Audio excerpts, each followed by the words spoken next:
నిజ నిర్ధారణకు అంతిమ నిర్ణయం DNA టెస్ట్. ఉన్నది ఉన్నట్లుగా వాస్తవాలను శోధించి వివరించే మన DNA టీవీ, మన రాష్ట్రం, మన ఛానల్.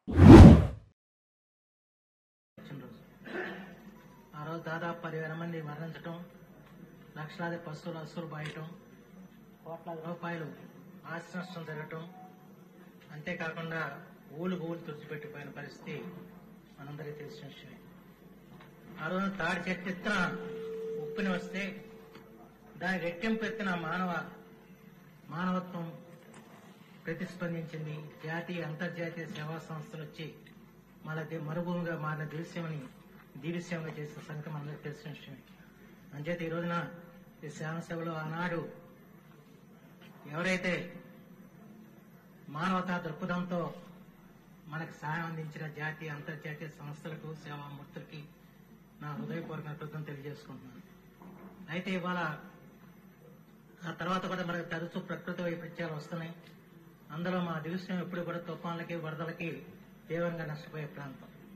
అయితే 77 ఉప్పిన తర్వాత మనకి సైక్లోన్ షెల్టర్స్ అనేవి కట్టాలని చెప్పిన ఆలోచన అప్పుడు వచ్చింది. అప్పుడు కట్టారు.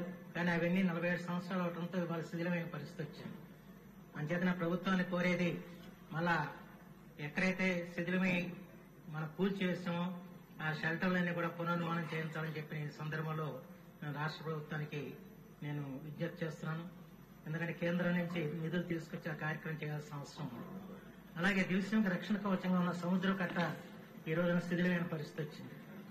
దాంతో ఏమవుతుందంటే వాళ్ళ సముద్రం ఎత్తు పెరుగుతుంది. ఆ ఎత్తు పెరిగిన సందర్భంలో, సముద్ర మట్టాలు పెరిగిన సందర్భంలో ఉప్పు నీరంతా కూడా చొచ్చుకొచ్చి కొన్ని వేల ఎకరాలు వాళ్ళ పంట నష్టం జరుగుతున్న పరిస్థితి.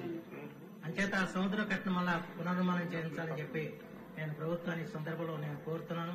అలాగే దాదాపు అవుట్ ఫాల్ స్టోరీస్ అన్ని కూడా వాళ్ళ 5 సంవత్సరాలు గత ప్రభుత్వం ఇరిగేషన్ రంగాన్ని పూర్తిగా కకావికలం చేయటం, దాంతో పూర్తిగా